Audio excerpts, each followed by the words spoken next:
ಎಲ್ರಿಗೂ ನಮಸ್ಕಾರ. Welcome to Sandhya Shetty's kitchen. ಇವತ್ತಿನ ವಿಡಿಯೋದಲ್ಲಿ ಚಿಕನ್ ಪೆಪ್ಪರ್ ಸುಕ್ಕನ ಪ್ರಿಪೇರ್ ಮಾಡ್ತಾ ಇದ್ದೀನಿ. ನಾರ್ಮಲ್ ಆಗಿ ಚಿಕನ್ ಸುಕ್ಕ ಮಾಡೋದಕ್ಕೆ ಬ್ಯಾಡಗಿ ಮೆಣಸಿನಕಾಯಿನ ಯೂಸ್ ಮಾಡ್ತಾರೆ. ಇವತ್ತಿನ ವಿಡಿಯೋದಲ್ಲಿ ಬ್ಯಾಡಗಿ ಮೆಣಸಿನಕಾಯಿನ ಯೂಸ್ ಮಾಡ್ದೇನೆ ಪೆಪ್ಪರ್ ಮಸಾಲನ ಯೂಸ್ ಮಾಡಿಬಿಟ್ಟು ಚಿಕನ್ ಸುಕ್ಕನ ಹೇಗೆ ಪ್ರಿಪೇರ್ ಮಾಡೋದು ಅಂತ ನೋಡೋಣ. ತುಂಬಾ ಟೇಸ್ಟಿಯಾಗಿ ಬರುತ್ತೆ, ತಿನ್ನೋದಕ್ಕೆ ತುಂಬಾ ಚೆನ್ನಾಗಿರುತ್ತೆ. ಬನ್ನಿ ಹಾಗಿದ್ರೆ ರೆಸಿಪಿ ಹೇಗಿದೆ ಅಂತ ನೋಡೋಣ. ಚಿಕನ್ ಪೆಪ್ಪರ್ ಸುಕ್ಕ ಮಾಡೋದಕ್ಕೆ ನಾನಿಲ್ಲಿ 1 kg ಆಗೋಷ್ಟು ಚಿಕನನ್ನು ರೆಡಿ ಮಾಡಿ ಇಟ್ಕೊಂಡಿದ್ದೀನಿ. ಮೊದಲಿಗೆ ಮಸಾಲೆನ ರೆಡಿ ಮಾಡ್ಕೊಳ್ಳೋಣ. ಒಂದು ಬಾಣಲಿನ ಕಾಯಿಸ್ಬಿಟ್ಟು ಅದಕ್ಕೆ 3 ಚಮಚ ಆಗೋಷ್ಟು ಬ್ಲ್ಯಾಕ್ ಪೆಪ್ಪರ್ನ ಸೇರಿಸ್ಕೊಳ್ತಾ ಇದ್ದೀನಿ, ಕಾಳು ಮೆಣಸನ್ನು. ನಾನು ಮೀಡಿಯಮ್ ಖಾರದಲ್ಲಿ ಮಾಡ್ತಾ ಇದ್ದೀನಿ. ನೀವು ಜಾಸ್ತಿ ಖಾರ ತಿನ್ನೋರಾದರೆ ಇನ್ನೂ 1 ಚಮಚ ಸೇರಿಸ್ಕೊಳ್ಬೋದು, 4 ಚಮಚ ಸೇರಿಸ್ಕೊಳ್ಬೋದು. ಇವಾಗ ಇದಕ್ಕೆ 2.5 ಚಮಚ ಆಗೋಷ್ಟು ಧನಿಯಾ ಕಾಳನ್ನು ಸೇರಿಸ್ಕೊಳ್ಬೇಕು. 1 ಚಮಚ ಆಗೋಷ್ಟು ಜೀರಿಗೆ ಮತ್ತು 1 ಚಮಚ ಆಗೋಷ್ಟು ಸೋಂಪನ್ನು ಸೇರಿಸ್ಕೊಳ್ತಾ ಇದ್ದೀನಿ. 1/4 ಚಮಚ ಆಗೋಷ್ಟು ಮೆಂತೆಕಾಳು, 2 ಲವಂಗ, 2 ಏಲಕ್ಕಿ ಮತ್ತು ಒಂದು ಚಿಕ್ಕ ಪೀಸ್ ಆಗೋಷ್ಟು ಚಕ್ಕೆನ ಸೇರಿಸ್ಕೊಳ್ಬೇಕು. ಬೇಕಿದ್ರೆ ಗರಂ ಮಸಾಲೆ ಐಟಮ್ಸ್ನ ಸ್ಕಿಪ್ ಮಾಡ್ಬೋದು, ಚಕ್ಕೆ, ಲವಂಗ ಮತ್ತು ಏಲಕ್ಕಿನ. ಚೆನ್ನಾಗಿ ಫ್ರೈ ಮಾಡ್ಕೊಳ್ಳಿ. 2 ರಿಂದ 3 ನಿಮಿಷದವರೆಗೂ ಮೀಡಿಯಮ್ ಫ್ಲೇಮಲ್ಲಿ ಚೆನ್ನಾಗಿ ಫ್ರೈ ಮಾಡ್ಕೊಳ್ಳಿ. ಚೆನ್ನಾಗಿ ಫ್ರೈ ಆಗಿದೆ, ರಿಮೂವ್ ಮಾಡಿ ಇಟ್ಕೊಳ್ಳೋಣ ಪಾತ್ರೆಯಿಂದ. ಫ್ರೈ ಮಾಡಿರೋಂಥ ಮಸಾಲೆ ಐಟಮ್ಸ್ನ ಒಂದು ಮಿಕ್ಸಿ ಜಾರಿಗೆ ಸೇರಿಸ್ಕೊಳ್ತಾ ಇದ್ದೀನಿ ರುಬ್ಕೊಳ್ಳೋದಕ್ಕೆ. ಹಾಗೆಯೇ ಇದಕ್ಕೆ ಒಂದು 5 ರಿಂದ 6 ಬೆಳ್ಳುಳ್ಳಿ ಹೆಸಳು, 3 ಚಿಕ್ಕ ಚಿಕ್ಕ ಪೀಸ್ ಆಗುವಷ್ಟು ಶುಂಠಿನ ಸೇರಿಸ್ಕೊಳ್ಬೇಕು. 1 ಈರುಳ್ಳಿನ ಸೇರಿಸ್ಕೊಳ್ತಾ ಇದ್ದೀನಿ, ಮೀಡಿಯಮ್ ಸೈಜ್ ಈರುಳ್ಳಿನ ಕಟ್ ಮಾಡಿಬಿಟ್ಟು. ಸ್ವಲ್ಪ ಹುಣಸೆ ಹಣ್ಣನ್ನು ಸೇರಿಸ್ಕೊಳ್ಳಿ, ಚಿಕ್ಕ ಪೀಸ್ ಆಗೋಷ್ಟು ಹುಣಸೆ ಹಣ್ಣನ್ನು ಸೇರಿಸ್ಕೊಳ್ಬೇಕು. 1/4 ಚಮಚ ಆಗೋಷ್ಟು ಅರಿಶಿನ ಪುಡಿ ಮತ್ತು 1/4 ಲೋಟ ಆಗೋಷ್ಟು ನೀರನ್ನು ಸೇರಿಸ್ಬಿಟ್ಟು ನೈಸಾಗಿ ರುಬ್ಕೊಳ್ಬೇಕು ಮಸಾಲೆನ. ನಾನು ಮಸಾಲೆನ ರುಬ್ಬಿ ತೊಗೊಂಡು ಬಂದಿದ್ದೀನಿ. ಈಗ ಪೆಪ್ಪರ್ ಸುಕ್ಕನ ಪ್ರಿಪೇರ್ ಮಾಡ್ಕೊಳ್ಳೋಣ.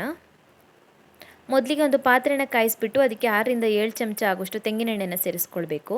ಎಣ್ಣೆ ಕಾದ ನಂತರ ಅದಕ್ಕೊಂದು ಸ್ವಲ್ಪ ಕರಿಬೇವಿನ ಎಲೆ, 5 ರಿಂದ 6 ಜಜ್ಜಿರುವಂಥ ಬೆಳ್ಳುಳ್ಳಿ ಮತ್ತು 3 ರಿಂದ 4 ಹಸಿಮೆಣಸಿನ್ಕಾಯಿನ ಕಟ್ ಮಾಡಿಬಿಟ್ಟು ಸೇರಿಸ್ಕೊಳ್ತಾ ಇದ್ದೀನಿ. ನಾರ್ಮಲ್ ಆಗಿ ಚಿಕನ್ ಸುಕ್ಕಕ್ಕೆ ಹಸಿಮೆಣಸಿನ್ಕಾಯಿ ಸೇರಿಸೋದಿಲ್ಲ, ಪೆಪ್ಪರ್ ಸುಕ್ಕ ಆಗಿರೋದ್ರಿಂದ ಹಸಿಮೆಣಸಿನ್ಕಾಯಿ ಸೇರಿಸ್ಕೊಂಡಿದ್ದೀನಿ. ಚೆನ್ನಾಗಿ ಫ್ರೈ ಮಾಡ್ಕೊಂಡ ನಂತರ ಇದಕ್ಕೆ 3 ಚೆನ್ನಾಗಿ ಹೆಚ್ಚಿರುವಂಥ ಈರುಳ್ಳಿನ ಸೇರಿಸ್ಬಿಟ್ಟು ಮತ್ತೆ 1 ನಿಮಿಷದವರೆಗೂ ಚೆನ್ನಾಗಿ ಫ್ರೈ ಮಾಡ್ಕೊಳ್ಳಿ.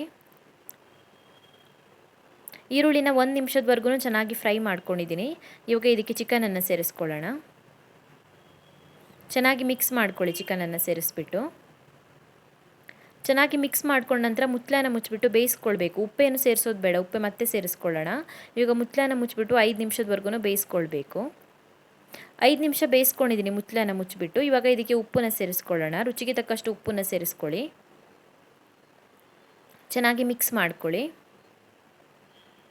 ಚೆನ್ನಾಗಿ ಮಿಕ್ಸ್ ಮಾಡ್ಕೊಂಡ ನಂತರ ಮುಚ್ಚಳನ ಮುಚ್ಚಿಬಿಟ್ಟು ಮತ್ತೆ ಒಂದು 5 ನಿಮಿಷದವರೆಗೂ ಬೇಯಿಸ್ಕೊಳ್ಳೋಣ. ಉಪ್ಪು ಸೇರಿಸಿದ ನಂತರ 5 ನಿಮಿಷ ಬೇಯಿಸ್ಕೊಂಡಿದ್ದೀನಿ. ಒಂದು ಸಲ ಹಾಗೆಯೇ ಮಿಕ್ಸ್ ಮಾಡ್ಕೊಳ್ಳಿ ಚೆನ್ನಾಗಿ. ಇವಾಗ ಇದಕ್ಕೆ ತೆಂಗಿನಕಾಯಿ ತುರಿನ ಸೇರಿಸ್ಕೊಳ್ಬೇಕು. ನಾನೊಂದು ಚಿಕ್ಕ ತೆಂಗಿನಕಾಯಲ್ಲಿ ಇಡೀ ತೆಂಗಿನಕಾಯಿನ ಯೂಸ್ ಮಾಡ್ತಾ ಇದ್ದೀನಿ. ತೆಂಗಿನಕಾಯಿ ತುರಿನ ಸೇರಿಸ್ಬಿಟ್ಟು ಮತ್ತೆ ಚೆನ್ನಾಗಿ ಮಿಕ್ಸ್ ಮಾಡ್ಕೊಳ್ಳಿ. ಇವಾಗ ಮುಚ್ಚಳನ ಮುಚ್ಚಿಬಿಟ್ಟು ಇದನ್ನ ಒಂದು 2 ನಿಮಿಷ ಬೇಯಿಸ್ಕೊಳ್ಳೋಣ. ತೆಂಗಿನಕಾಯಿ ತುರಿ ಜೊತೆ ಚಿಕನನ್ನು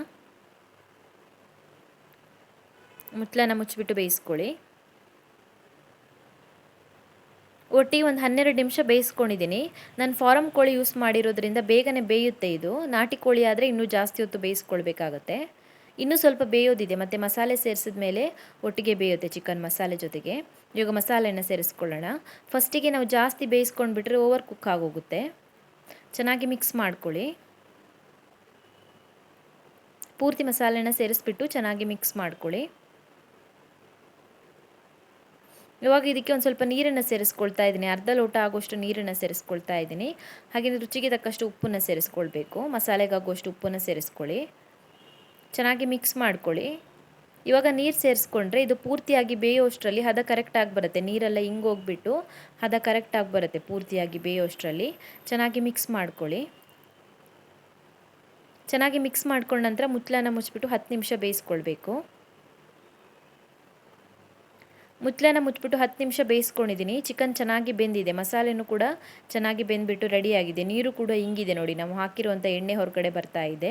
ಕೊನೆಯದಾಗಿ ಇದಕ್ಕೆ ಚೆನ್ನಾಗಿ ಹೆಚ್ಚಿರುವಂಥ ಕೊತ್ತಂಬರಿ ಸೊಪ್ಪನ್ನು ಸೇರಿಸ್ಕೊಳ್ಳೋಣ. ಒಂದು ಅರ್ಧ ಕಪ್ ಆಗುವಷ್ಟು ಕೊತ್ತಂಬರಿ ಸೊಪ್ಪನ್ನು ಸೇರಿಸ್ಕೊಳ್ಳಿ, ಚೆನ್ನಾಗಿ ಹೆಚ್ಚಿರುವಂಥದ್ದು. ಮಿಕ್ಸ್ ಮಾಡ್ಕೊಳ್ಳಿ ಚೆನ್ನಾಗಿ. ಮತ್ತು ಕುಕ್ ಮಾಡೋ ಅವಶ್ಯಕತೆ ಇಲ್ಲ, ಸ್ಟವ್ ಆಫ್ ಮಾಡ್ಕೊಳ್ಬೋದು ಕೊತ್ತಂಬರಿ ಸೊಪ್ಪು ಸೇರಿಸಿದ ನಂತರ. ರೆಡಿಯಾಗಿದೆ ಇದು ಸರ್ವ್ ಮಾಡೋದಕ್ಕೆ. ತುಂಬಾ ರುಚಿಯಾಗಿ ಬರುತ್ತೆ. ಯಾವಾಗಲೂ ಒಂದೇ ರೀತಿಯಾಗಿ ಬ್ಯಾಡಗಿ ಮೆಣಸಿನ್ಕಾಯಿನ ಯೂಸ್ ಮಾಡಿಬಿಟ್ಟೆ ಚಿಕನ್ ಸುಕ್ಕನ ಪ್ರಿಪೇರ್ ಮಾಡೋದಕ್ಕಿಂತ ಈ ರೀತಿಯಾಗಿಯೂ ಪ್ರಿಪೇರ್ ಮಾಡ್ಬೋದು ಪೆಪ್ಪರ್ ಚಿಕನ್ ಸುಕ್ಕನ. ತುಂಬಾ ಟೇಸ್ಟಿಯಾಗಿ ಬರುತ್ತೆ. ರೈಸ್ಗೆ, ಇಡ್ಲಿಗೆ, ದೋಸೆಗೆ, ನೀರು ದೋಸೆಗೆಲ್ಲ ತುಂಬಾ ಚೆನ್ನಾಗಿರುತ್ತೆ. ಟ್ರೈ ಮಾಡಿ ನೀವು ಕೂಡ. Thank you for watching my video. ನಿಮಗೆ ಈ ವಿಡಿಯೋ ಇಷ್ಟವಾಗಿದ್ದರೆ ವಿಡಿಯೋಗೊಂದು ಲೈಕ್ ಕೊಡಿ, ಹಾಗೆಯೇ ಕಮೆಂಟಲ್ಲಿ ತಿಳಿಸಿ ಹೇಗಿದೆ ಅಂತ. ನೀವು ನನ್ನ ಚಾನಲ್ಗೆ ಇನ್ನೂ ಸಬ್ಸ್ಕ್ರೈಬ್ ಮಾಡಿಲ್ಲ ಅಂದರೆ ಇವಾಗಲೇ ಸಬ್ಸ್ಕ್ರೈಬ್ ಮಾಡ್ಕೊಳ್ಳೋದನ್ನು ಮರಿಬೇಡಿ.